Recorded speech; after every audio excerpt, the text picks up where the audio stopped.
आज हम सबको ये विशेष अनुग्रह दिया है कि हम एक बार फिर परमेश्वर के चरणों में ठहर कर उसकी महिमा में छुटकारे का अंदाज प्राप्त करें। इस बात के लिए हम प्रभु परमेश्वर को धन्यवाद देते हैं।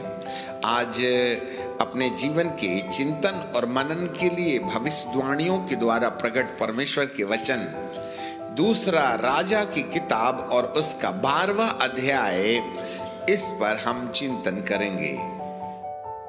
दूसरा राजा की किताब और उसका 12वां अध्याय और उसके 1 पद से। जब योआस राजा हुआ उस समय वह 7 वर्ष का था। येहू के 7वें वर्ष में योआब राज्य करने लगा और यरूशलेम में 40 वर्ष तक राज्य करते रहा। और उसकी माता का नाम सिब्या था, जो बेरशेबा की थी।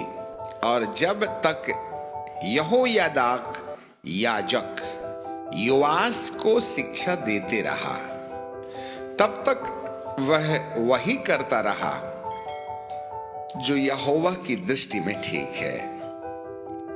तो भी ऊंचे स्थान गिराए ना गए।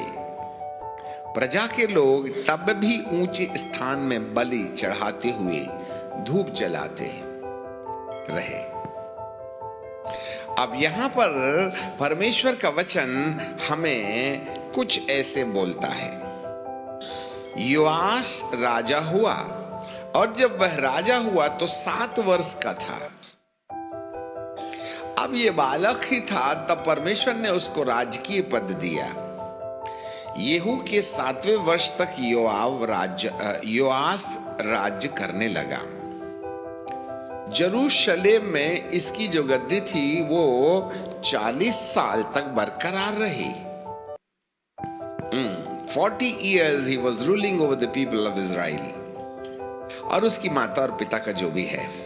और बाइबल कहती है जब तक यहोयादाक याजक।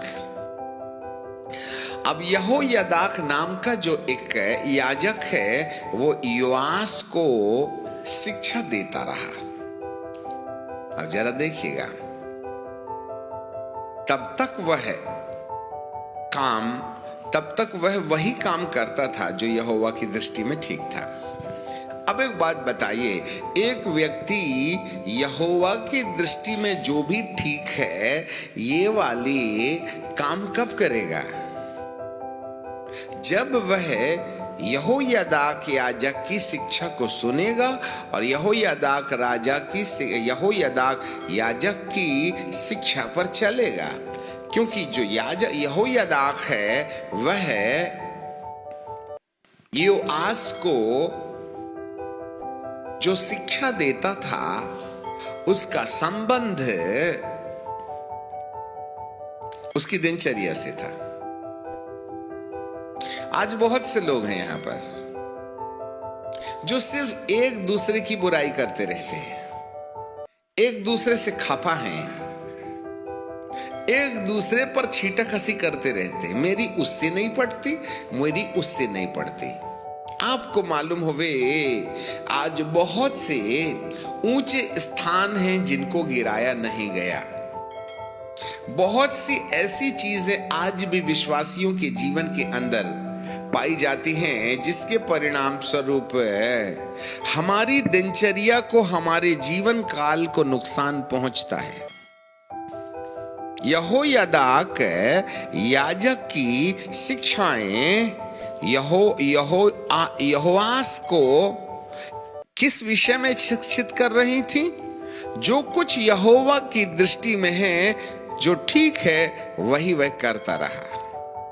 ऐसा लगता है कि याजक की कोशिश ये रहती है कि उसके शासन करने वाले कलीसिया, क्योंकि हम सब याजक हैं नए नियम की कलीसिया में, फिर भी कलीसिया के अंदर बहुत सी ऐसी चीजें होती हैं जो छुटपुट होती हैं, जो हमारे दिल में बसी रहती हैं।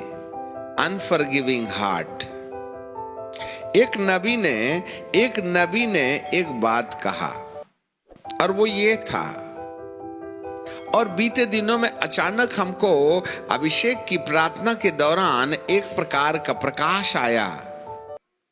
हर दिन आप जिसको मिले माफी मांग करके उसके साथ अपना रिश्ता ठीक करें।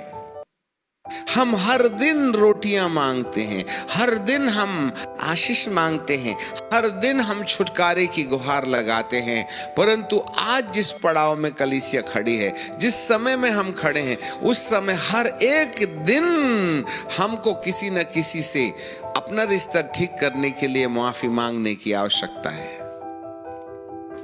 क्योंकि जो विभाजन हमारे मन के अंदर है, यही विभाजन है जो परमेश्वर की उपस्थिति को हमारे जीवन से दूर करेगा। और जब कभी भी परमेश्वर की उपस्थिति हम खोते हैं, उसी प्रतिशत में अंधकार की शक्तियों का प्रभाव हमारे जीवन के अंदर देखा जाता है। जहां जितना लाइट रहेगा वहां से अंधेरा उतना ही दूर भागेगा, और जहां पर उजियाला जितना कम रहेगा वहां पर अंधेरा उतना ही ज्यादा गहराएगा।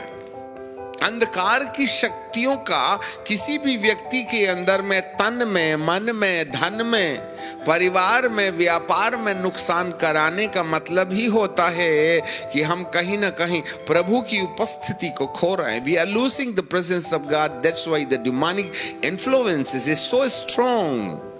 Whatever belongs from us over it. आपको जानकारी मिले, योआस जो राजा था वो 7 बरस का था, उसके पास बुद्धि नहीं थी। इसलिए उसे एक याजक की आवश्यकता थी जो उसके जीवन काल की सच्चाई प्रकट करे। और इन समयों के अंदर में भी प्रभु के भक्त जो भी शिक्षाएं देते हैं, उसका सीधा सीधा संबंध आपके व्यवहारिक जीवन के साथ है। राइट। और यदि आपने उस व्यवहारिकता को अपने जीवन के अंदर काम में नहीं लाया, तो मान के रखो कि जरूर हमारे ऊंचे स्थानों में कुछ तो हम छोड़ रखे हैं जिनको ढाया नहीं गया। आपको मालूम है, जो परमेश्वर की दृष्टि में ठीक था वही करने वाला राजा योआस, उसने बहुत हद तक अपने जीवन में उन बातों को जो परमेश्वर से जुड़ी हुई थी उसको काम में लेके आया। परंतु इसके बाद भी उसके अंदर कुछ और चीजें थीं। काफी हद तक उसने अंधकार के कामों को अपनी प्रजा से नष्ट किया, परंतु ऊंचे स्थान थे जिस पर और भी परमेश्वर को जलन दिलाने वाली बातें थीं, जिनको योआस राजा ने ठीक ठाक नहीं किया। और उसकी निग्लिजेंसी के कारण जितने भी इजरायली लोग थे वे ऊंचे स्थान में अभी भी धूप जलाया करते थे और परमेश्वर को रिस दिलाया करते थे। इवन दो योआस जो था वह परमेश्वर की दृष्टि में ठीक रहने के बावजूद भी इजराइल से संपूर्ण गंदगी नहीं निकली, जिसके परिणाम स्वरूप कहीं ना कहीं अंधकार की शक्ति के लिए एंट्री पॉइंट खुला हुआ था। देखिए भाईजान, आज बहुत से लोग अपनी समस्याओं से आजादी के लिए दुआ करवा रहे हैं, परंतु जब तक वायुमंडल में रहने वाली आत्माएं हमारे लिए प्रताड़ना का विषय बनी, तब तक तो दूसरों की प्रार्थना से हमें लाभ हो सकता था। परंतु अब जो आत्माएं अथाह कुंड से निकल के आई हैं, जिन पर इजाफा हुआ है, जिस पर कहीं ना कहीं परमेश्वर की अनुमति मिली है कि वे बाहर आए, क्योंकि लोगों ने मेरा अनुग्रह को कुकर्म में बदल दिया है। वे मेरी बात को सुनते नहीं हैं, वे मेरी बात को मानते नहीं हैं, वे अपने तौर तरीके से जिंदगी जीते हैं। ऐसी कई और भी चीजें हैं जो हमारे जीवन के अंदर कहीं ना कहीं कितने लोगों के लिए आपके अंदर अनफॉरगिविंग हार्ट है, माफ नहीं कर सकते? कितने लोगों के साथ आपकी बातचीत नहीं होती? कितने लोगों के बारे में आपको कहने के लिए कुछ है? कौन से ऐसे जीवन काल के अंदर पाए जाने वाले घोड़े हैं जिस पर हम विराजमान हैं? क्यों नहीं गिरते घोड़े से? जी, आज कितने लोगों के हृदय में कितनी ढेर सारी बातें हैं जिसको आप निकाल पाने में असमर्थ हैं।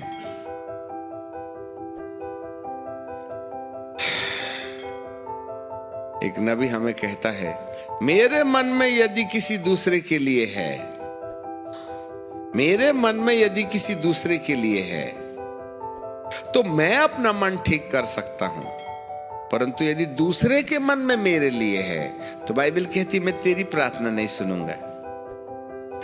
आपने दूसरे के मन में जो कुछ भी है उसको मिटाने का क्या उपाय किया?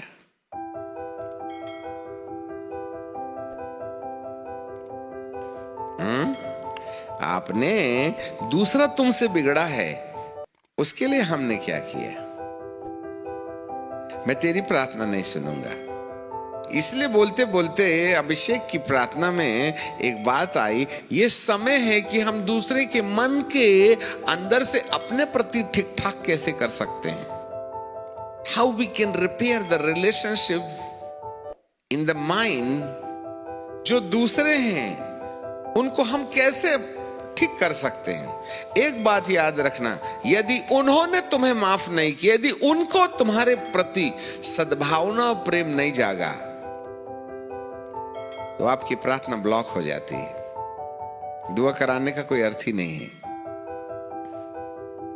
पहले लग जाती थी दुआ, अब नहीं लगती दुआ क्योंकि नूह का दरवाजा बंद हो गया है, अभी खिड़की खुली है। और खिड़की तो केवल उन लोगों के लिए है जो उसके चुनाव में आ जाएंगे, जो उसके चुनाव में नहीं आएंगे। मेरे प्रियो, यहां बाइबल का परमेश्वर कहता है, यहोवा की दृष्टि में जो ठीक था ना वो करता था, परंतु उसके बावजूद भी कुछ था जिसको उसने काम में नहीं लाया और ऊंचे स्थान ढाए नहीं गए।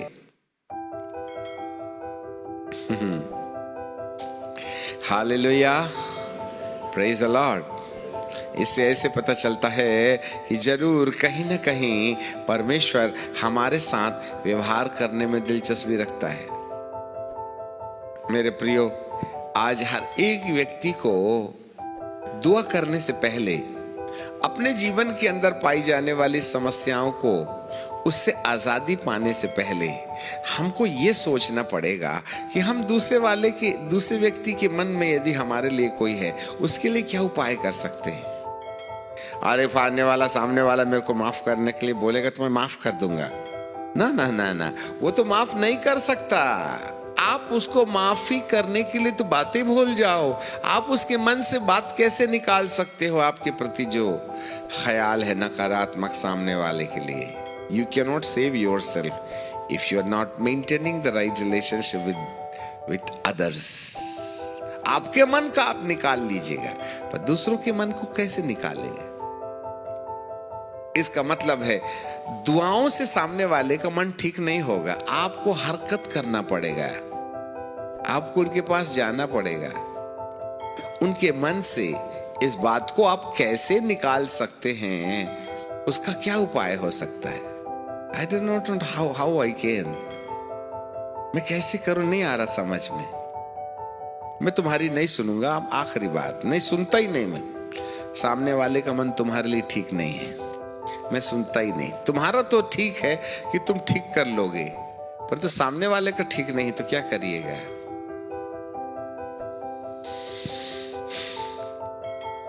इसलिए प्रतिदिन एक व्यक्ति के साथ उसके मन की बातों को अपने प्रति आसान बनाने के लिए क्या उपाय कर सकते हैं, धरती का सबसे कठिन काम है ये। अब एक बात बताइए, बड़ा छोटे के पास जाएगा कि छोटा बड़े के पास जाएगा? छोटा बड़े के पास जाएगा, राइट। तो प्रभु का वचन कह क्या रहा है?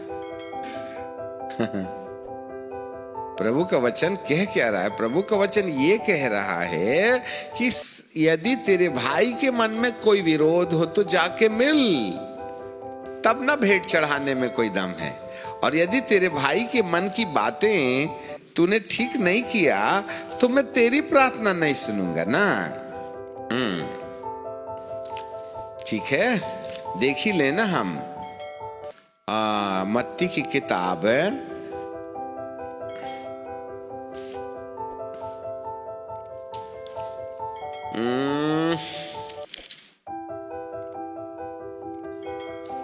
5वां अध्याय है, देखो कहाँ है। हाँ 23 पद। यदि तू अपनी भेंट वेदी पर लाए और तुझे स्मरण आए कि मेरे भाई के मन में मेरी ओर से कुछ विरोध है, तो अपनी भेंट वहीं वेदी के सामने छोड़ दे और जाकर पहले अपने भाई से मेल मिलाप कर, तब आकर भेंट चढ़ा। और जब तू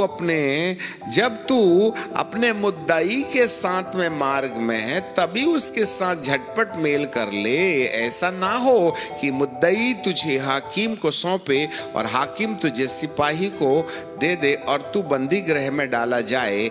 मैं तुझसे सच कहता हूं, जब तक तू कौड़ी कौड़ी भर न देगा तब तक छूटने न पाएगा। रास्ते में ही समझौता कर ले, हम रास्ते पर ही समझौता कर ले, पटा ले सामने वाले को, भैया तू ही बड़ा यार, मैं को छोटा ही, मैं ही छोटा सा ही। मन में मत रख भाई, कुछ भी हो जा। यही प्रयास हम कर रहे हैं और ये सबसे कठिन चीज है। इसमें अपनी इज्जत को मिट्टी में मिलाना होगा। You have to be zero।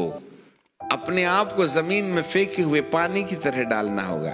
सबसे बड़ा मूर्ति तो यही ना हमारे अंदर बैठी, छुपाने की।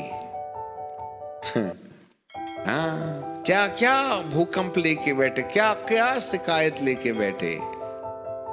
जब हमारे मन की कुर्सी में बहुत ढेर सारा कोई जखीरा बैठा हुआ है, तो प्रभु आपके मन में बैठने का प्रयास कैसे करेगा? मनुष्य के पुत्र को सिर रखने की जगह नहीं है, तो क्या पर मनुष्य का पुत्र सिर के बल चलता है? हम तो मांगते हैं पैर रखने की जगह, परंतु प्रभु जी का वचन कहता है मेरे को तो सिर रखने की जगह नहीं। तो प्रभु के लोमड़ियों के भट्ट होते हैं, सूपावेड़ियों के घोंसले होते हैं, परंतु मनुष्य के पुत्र को सिर रखने के लिए जगह नहीं। तो क्या मतलब रखता है सिर रखने की जगह का मतलब? इसका मतलब है सिर रखना मतलब परमेश्वर की कल्पना, द माइंड ऑफ गॉड। हाँ, और जिसके मन के अंदर ऑलरेडी खौच पौच भरी हुई है, वो कितना ही बाइबिल पढ़े, वो कितना जो कुछ भी दुआ करना है, जो भी डिसीजन लेना है, आपके अंदर परमेश्वर का मन नहीं आ सकता। Spoiling your time. मैं तुम्हारी भेंट को स्वीकार करूंगा ही नहीं। यही है ऊंचे स्थान जिसको हम ढाना नहीं चाहते हैं, और वहां रोज होम बलि चढ़ती है। किसी के लिए एक बार शिकायत आ गई तो हम उसको उसी दृष्टि से देखते हैं, ये चोर है, ये गंधा है, इससे मेरी पटती नहीं, इसने मेरी बेइज्जती की है। एक बार किसी भी व्यक्ति के प्रति, आपके प्रति किसी व्यक्ति के अंदर कोई ऐसी बात आ जाए कि वह आपको शिकायत की दृष्टि से देखे, आपकी प्रार्थना रुक जाएगी, माथा उसका खराब है। जो बाइबल में लिखा है वो लिखा है ना। अब ये क्यों लिखा है, आप ही खुद जाके परमेश्वर से पूछ लेना कि हे प्रभु, माथा तो उसका खराब है, मैं तो ठीक ठाक हूं। भाई योआस राजा तो अपने परमेश्वर की दृष्टि में ठीक ठाक था ना। योआस जो राजा है वो तो अपने परमेश्वर की दृष्टि में ठीक ठाक था ना। परंतु जो परमेश्वर की दृष्टि में ठीक था वही करने वाला क्या बोलता है, ऊंचे पहाड़ पर उन वेदियों को उसने नहीं गिराया। और जिसके चक्कर में जितने भी इजरायली वहां रहते थे वह सब ऊंचे स्थान में अभी भी बलि चढ़ाते थे। Hallelujah, praise the Lord. आज हर एक व्यक्ति के जीवन में यदि परमेश्वर आपकी प्रार्थना नहीं सुन रहा है, यदि परमेश्वर आपके प्रश्नों का उत्तर नहीं दे रहा है, यदि कोई शारीरिक रीति से बीमारी, यदि कोई मानसिक रीति से बेकार, यदि कोई पारिवारिक रीति से बंधन, यदि कोई अपने जीवन में आर्थिक रीति से समस्या का सामना कर रहा है, तो यह इस बात का प्रमाण है कि परमेश्वर आपकी प्रार्थना नहीं सुन रहा है। हे प्रभु चंगा कर, नहीं हो रहे। हे प्रभु धन दे, नहीं मिल रहा। हे प्रभु अभिषेक दे, नहीं मिल रहा। हे प्रभु मेरी जिंदगी को उठा, नहीं हो रहा। ऐसा नहीं होना कहीं ना कहीं परमेश्वर के नहीं सुनने का प्रमाण है। और जब परमेश्वर किसी की नहीं सुनता, उसका कारण यहां पर है, यदि हो सकता है मेरे मन के अंदर में कोई गड़बड़ियां हैं, तो मैं पश्चाताप करके अपने कमरे में प्रार्थना करके अपने आप को ठीक कर सकता हूं। परंतु यदि दूसरे के मन में कोई चीज है, तो आप क्या करिएगा? इसी के चक्कर में तो प्रार्थना नहीं ना सुन रहा है। यही तो है वेदियों, यही तो है पहाड़ों वाली वेदियां।